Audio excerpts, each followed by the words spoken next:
ኢትዮጵያ ለአፍሪካ ሀገራት በኒውክሌር ኢንጂነሪንግ የመጀመሪያ ዲግሪ እንድትሰጥ ተመርጣለች። ኢትዮጵያ ለአፍሪካ አባል ሀገራት በኒውክሌር ኢንጂነሪንግ የመጀመሪያ ዲግሪ ፕሮግራም እንድትሰጥ በዓለም አቀፍ አቶሚክ ኢነርጂ ኤጀንሲ መመረጧን የኢኖቬሽን ቴክኖሎጂ ሚኒስቴር አስታውቋል። በዝርዝር የምናየው ጉዳይ ይሆናል። ለአማራ ክልል ዳኞች የተወሰነው የደሞዝ ጭማሪ መዘግየቱ በዳኞች ዘንድ ከፍተኛ ቅሬታ እያነሳ መሆኑን የአማራ ክልል ዳኞች ማህበር ገልጿል። ይህም የዛሬው አበይት ዜናችን ነው። በዝርዝር እናካፍላችኋለን። በአቶ ጌታቸው ረዳ የሚመራው ህወሓት ትግራይ ሊበራል ዲሞክራሲ ፓርቲ የሚባል አዲስ ፓርቲም ሊያቋቁም መሆኑ ተገልጿል። በአቶ ጌታቸው ረዳ የሚመራው ከህወሓት የተከፈለ ቡድን አዲስ የፖለቲካ ፓርቲ ለማቋቋም በሂደት ላይ መሆኑ ተጠቁሟል። ክቡራትና ክቡራን የኢትዮፎከስ ቤተሰቦች የዕለቱን ዜና ይዤላችሁ ቀርብ ያለው። ለቻናላችን አዲስ ሆናችሁ ቪዲዮአችንን ላይክ፣ ቻናላችንን ሰብስክራይብ በማድረግ አብራችሁን ወደ ዝርዝር ዜናዎቹ እናልፋለን። ኢትዮጵያ ለአፍሪካ ሀገራት በኒውክሌር ኢንጂነሪንግ የመጀመሪያ ዲግሪ እንድትሰጥ ተመረጠች።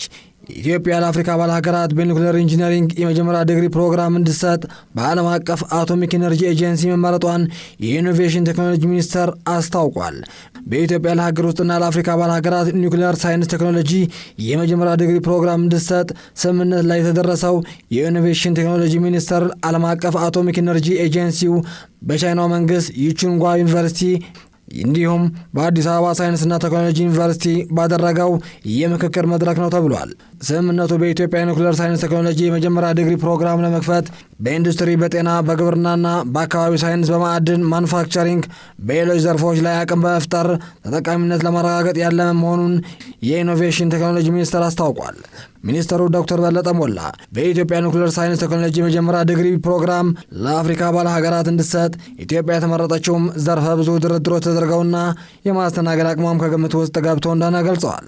የዓለም አቀፍ አቶሚክ ኢነርጂ ኤጀንሲ የቴክኒክ ትብብር ምክትል ዋና ዳይሬክተሩ ህዋሊው በበኩላቸው በኢትዮጵያ ኒውክሌር ሳይንስ ቴክኖሎጂ የመጀመሪያ ዲግሪ ፕሮግራም ለመስጠት የሚያስችል ላቦራቶሪ አስፈላጊ ግብዓቶች ለዓለም አቀፍ አቶሚክ ኢነርጂ ኤጀንሲ በቻይና መንግስት በኩል ድጋፍ እንደሚደረግም መግባባት ላይ ተደርሷል ብለዋል።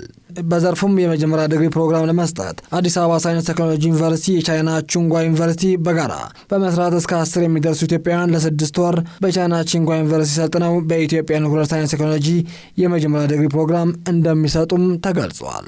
ወደ ቀጣይ ዜናችን ስናልፍ በአቶ ጌታቸው ረዳ የሚመራው ህወሓት ትግራይ ሊበራል ዲሞክራሲ ፓርቲ የሚል አዲስ ፓርቲ ሊያቋቁም መሆኑ ተገልጿል። በአቶ ጌታቸው ረዳ የሚመራው ከህወሓት የተከፈለ ቡድን አዲስ የፖለቲካ ፓርቲ ለማቋቋም በሂደት ላይ መሆኑ ተጠቁሟል። ይህ አዲስ በምዝገባ ሂደት ላይ የሚገኘው የፖለቲካ ፓርቲ በሊበራል ዲሞክራሲ ጽንሰ ሀሳብ የሚከተል መሆኑና ትግራይ ሊበራል ዲሞክራሲ ፓርቲ በማለት ለመጥራት መወሰኑ ከአመራሮች መካከል አንዱ እንደገለጹት ቢቢሲ በዘገባው አስታውቋል።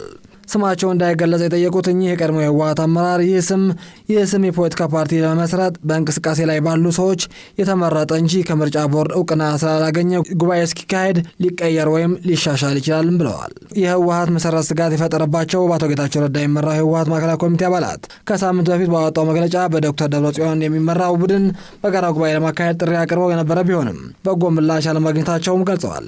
የህወሓት ህጋዊነት ስለሚያበቃ የህወሓት ፖለቲካ ዓላማዎች ለማሳካት የሚያስችል አዲስ የፖለቲካ ፓርቲ ለመመስረት ተገደናል ሲሉ ምንጮቹ ገልጸዋል ያለው ቢቢሲ የፓርቲው ህገ ደንብና ፕሮግራም አርቅቀው መጨረሻውም ነግረውኛል ብሏል።